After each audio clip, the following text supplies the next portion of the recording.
Assalamualaikum warahmatullahi wabarakatuh. Halo guys. Di video konten kali ini kita akan bahas mengenai edukasi seputar pendidikan agama 5. Sebelum kita akan sebutkan dari topik yang akan kita bahas, izinkan saya memperkenalkan diri terlebih dahulu. Perkenalkan, nama saya Fire Febrian dengan NIM 11211650 dari Universitas Teknologi Digital dengan kelas K221 MNR. Nah, topik yang akan kita angkat kali ini itu seputar pemimpin. Karena pemimpin ini kita harus bisa memilih pemimpin yang baik sesuai dengan kaidah agama dan menurut para ulama. Nah, topik yang akan kita angkat itu yaitu adalah kriteria pemimpin yang baik menurut para ulama. Oke, pasti teman-teman semua pasti penasaran dengan topik yang akan kita bahas kali ini. Jadi topik ini seputar pemimpin. Yang tadi saya sebutkan itu kriteria pemimpin yang baik menurut para ulama. Jadi sebelum kita akan jelaskan lebih lanjut, jangan lupa like, komen, dan subscribe di channel ini ya. Oke, baik teman-teman semua, agar tidak terlewatkan poin-poin yang akan kita bahas seputar pemimpin ini, mari kita simak bareng-bareng ya. Oke teman-teman, kita akan masuk dari topik pembahasan dari kriteria pemimpin yang baik menurut para ulama. Jadi sini ada 3 topik pembahasan. Yang pertama ada definisi pemimpin menurut para ulama.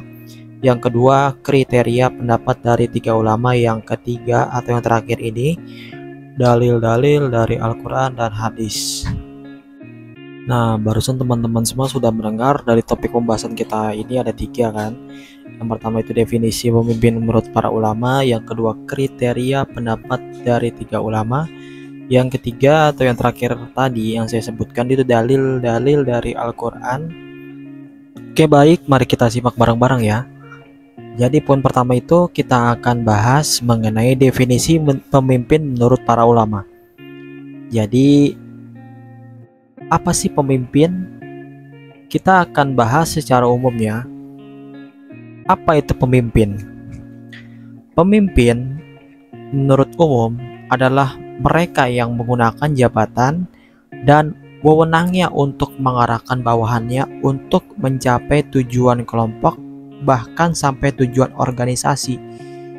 Jadi pemimpin secara garis umumnya itu mereka yang menggunakan jabatan atau wewenangnya untuk mengarahkan anggota-anggotanya untuk sebagai tujuan sebuah kelompok atau organisasi. Nah, barusan teman-teman semua kan mendengarkan definisi pemimpin secara umumnya. Nah, jadi di sini saya akan menjelaskan definisi menurut ulama besar yang terkenal saat itu, yaitu Imam Al-Ghazali.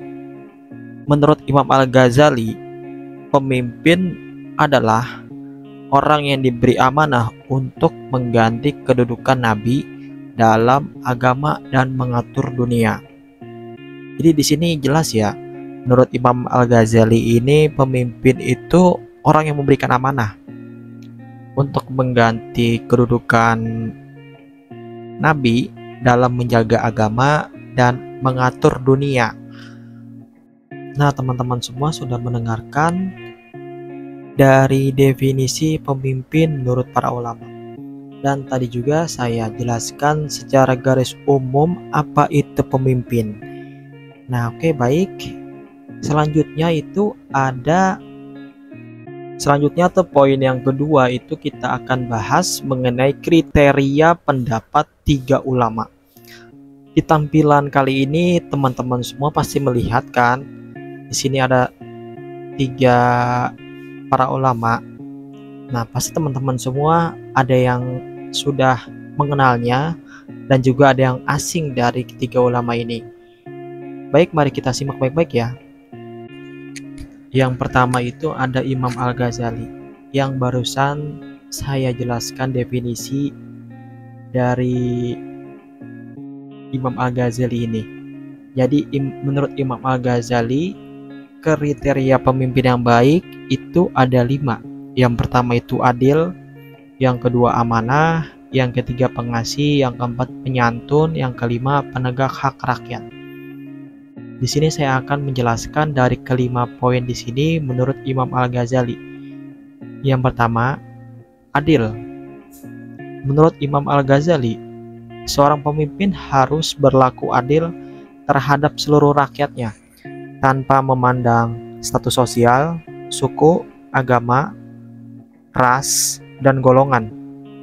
Keadilan merupakan kunci untuk mendapatkan kepercayaan dan ketaatan rakyat. Itu adil.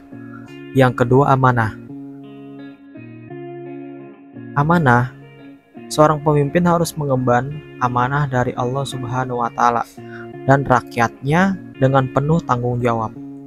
Ia harus jujur, bijaksana, serta memperhatikan kemaslahatan umat dalam setiap keputusannya. Nah, yang ketiga itu ada pengasih. Sifat penyayang dan pengasih sangat penting bagi seorang pemimpin. Ia harus mengasihi dan memperhatikan kepentingan seluruh rakyatnya, bukan hanya golongan tertentu. Yang keempat itu penyantun. Seorang pemimpin hendaknya bersikap lemah lembut, sopan, dan santun dalam berintegrasi dengan rakyatnya.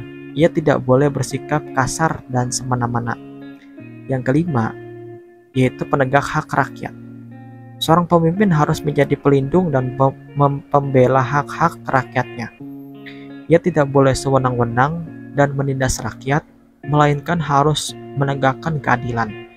Jadi, kriteria menurut Imam Al-Ghazali ini sangat penting untuk bisa memilih seorang pemimpin. Kita juga harus bisa melihat apakah pemimpin itu adil, apakah pemimpin itu amanah.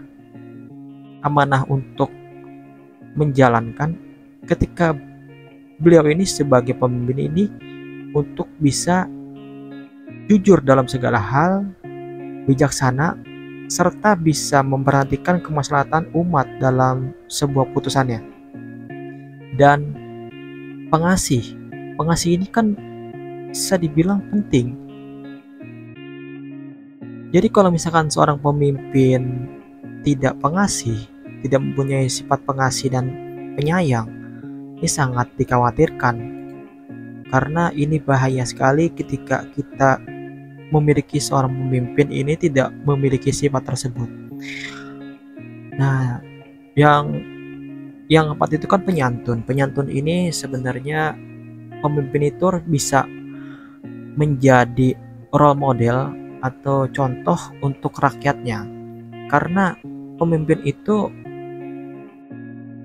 harus bisa mencontohkan para rakyatnya atau umatnya untuk bisa bersikap lemah lembut, sopan, dan santun kepada masyarakat atau umatnya. Dan yang kelima tadi yang saya jelaskan itu penegak hak rakyat. Jadi pemimpin juga harus bisa memiliki atau melindungi dan membela hak-hak rakyatnya. Jadi jangan sampai pemimpin itu ya bodoh amat dalam segala hal apapun. Pemimpin itu harus bisa menjadi pelindung dan pembela dari setiap hak-hak rakyatnya. Nah, yang selanjutnya itu ada Imam Al-Mawardi. Menurut Imam Al-Mawardi ada 4 kriteria pemimpin yang baik. Yang pertama adil, yang kedua menjaga rahasia negara, yang ketiga memiliki pengetahuan yang luas, yang keempat sehat dan kuat secara fisik. Di sini saya akan menjelaskan dari keempat poin menurut Imam Al-Mawardi. Yang pertama adil. Seorang pemimpin harus berlaku adil kepada seluruh rakyatnya. Ia tidak boleh memihak kepada satu golongan dan menzolimi golongan lainnya. Keadilan akan membuat rakyat percaya dan patuh kepada pemimpinnya. Yang kedua, menjaga rahasia negara. Seorang pemimpin harus bijaksana dalam menjaga informasi dan rahasia negara demi kemaslahatan bersama. Ia tidak boleh membocorkan rahasia negara yang dapat merugikan kepentingan dan kedaulatan bangsa. Yang ketiga, memiliki pengetahuan yang luas. Seorang pemimpin harus cerdas, berwawasan luas, dan memahami berbagai ilmu pengetahuan. Dengan bekal pengetahuan Dengan bekal pengetahuan yang luas, ia dapat membuat kebijakan yang bijaksana untuk kemajuan rakyat dan negaranya. Yang keempat, sehat dan kuat secara fisik. Kondisi fisik yang prima diperlukan pemimpin agar mampu mengemban tugas-tugas berat memimpin negara dan rakyatnya. Sehat dan kuat secara jasmani juga penting untuk mendukung aktivitas yang padat. Nah, menurut Imam Al-Mawardi itu kan ada 4. Tadi itu sebenarnya hampir sama dengan Imam Al-Ghazali. Yang pertama ada adil. Sebenarnya adil ini poin utama dari segala hal apapun. Menurut Imam Al-Mawardi itu kita itu harus bisa menjaga rahasia negara. Ya betul, seorang pemimpin itu harus bisa menjaga rahasia negara. Kalau seorang pemimpin membocorkan rahasia negara, ya negara itu akan hancur. Nah, yang ketiga itu menurut Imam Al-Mawardi, pemimpin itu harus bisa memiliki pengetahuan yang luas. Ya betul sekali, sebenarnya seorang pemimpin itu harus bisa cerdas dan memiliki wawasan yang luas. Kalau seandainya pemimpin itu tidak memiliki pengetahuan yang luas, ini sulit untuk bisa menjadikan seorang pemimpin. Yang keempat itu sehat dan kuat secara fisik. Jadi seorang pemimpin itu harus sehat, harus kuat dalam bisa menjalankan tugas-tugasnya nanti ketika menjadi seorang pemimpin. Karena fisik ini paling utama yang harus diperhatikan dari seorang pemimpin. Nah, ini dari keempat poin ini menurut Imam Al-Mawardi. Nah, selanjutnya itu atau dari ulama yang terakhir yaitu ada Imam Nawawi. Menurut Imam An-Nawawi ada 5 poin kriteria pemimpin yang baik. Yang pertama jujur, yang kedua menepati janji, yang ketiga pemaaf, yang keempat rendah hati, dan yang kelima dermawan. Nah, baik, saya akan menjelaskan dari kelima poin di sini. Yang pertama, jujur. Seorang pemimpin harus memiliki sifat jujur dan tidak pernah berbohong. Ucapan dan perbuatannya harus sejalan. Dengan kejujuran, pemimpin akan mendapatkan kepercayaan dari rakyatnya. Yang kedua, menepati janji. Seorang pemimpin harus menepati janji yang telah dibuat kepada rakyatnya. Ia tidak boleh ingkar janji karena hal tersebut dapat merusak kepercayaan rakyat kepadanya. Yang ketiga, pemaaf. Sifat pemaaf penting bagi seorang pemimpin. Ia tidak boleh pendendam dan selalu berprasangka buruk terhadap orang lain.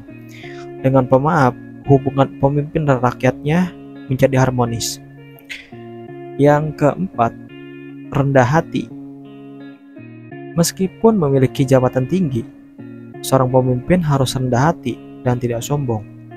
Ia harus mau mendengarkan nasihat dan kritikan dari rakyatnya demi sebuah kemajuan sebuah negara. Dan yang kelima, dermawan. Seorang pemimpin hendaknya murah hati dan suka menolong dengan ikhlas tanpa mengharapkan sebuah imbalan. Sifat dermawan ini akan membuat dicintai dan dihormati rakyatnya. Nah, jadi menurut Imam Nawawi ini kan ada 5. Yang pertama itu jujur. Jujur itu yang sangat penting. Karena seorang pemimpin itu harus memiliki sifat yang jujur. Tidak boleh berbohong kepada rakyatnya atau umatnya. Yang kedua itu menepati janji. Ya, pemimpin juga harus bisa menepati janji-janjinya. Jangan hanya berjanji ketika menjadi seorang pemimpin itu janji tersebut tidak dilaksanakan dengan baik gitu. Jadi kan samanya tidak amanah karena ingkar kepada rakyatnya. Yang ketiga itu pemaaf. Pemimpin juga harus bisa menjadi seorang pemaaf kepada rakyatnya. Jadi jangan sampai seorang pemimpin itu memiliki sifat pendam atau selalu berprasangka buruk kepada orang lain. Ini sangat bahaya sebenarnya kalau misalkan ada pemimpin yang dendam dan selalu memiliki prasangka buruk kepada orang lain. Yang keempat, rendah hati. Jadi ketika seseorang itu diangkat menjadi seorang pemimpin, ya tetap menjadi orang yang rendah hati dan tidak sombong, karena jabatan ini hanya titipan sementara. Karena seorang pemimpin itu kan awalnya dari rakyat, ya diamanahkan untuk menjadi pemimpin. Karena dari jabatan yang kita punya ini sebenarnya titipan untuk bisa menolong rakyat-rakyat kita. Nah, yang kelima itu dermawan. Pemimpin itu harus bisa murah hati dan suka menolong dengan ikhlas tanpa mengharapkan sebuah imbalan. Jadi pemimpin itu kita harus bisa menolong segala hal apapun tanpa mengharap sebuah imbalan. Ini penting sih menurut saya dari dermawan ini, karena dermawan ini kita harus bisa mencontohkan kepada semuanya bahwa pentingnya dermawan bagi para pemimpin yang saat ini. Dan dari dermawan ini kita juga bisa cintai dan dihormati para rakyatnya. Jadi jangan heran ketika ada sebuah organisasi, sebuah negara atau sebuah kelompok, pemimpin itu tidak dihargai atau tidak dihormati atau tidak dicintai oleh rakyatnya, karena pemimpin sendiri itu tidak dermawan kepada anggota dan rakyatnya. Lah itu imbasnya.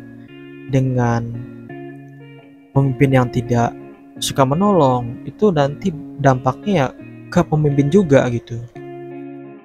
Nah, teman-teman semua sudah mendengarkan dari pembahasan dari awal sampai pertengahan ini. Nah, selanjutnya itu ada topik yang terakhir.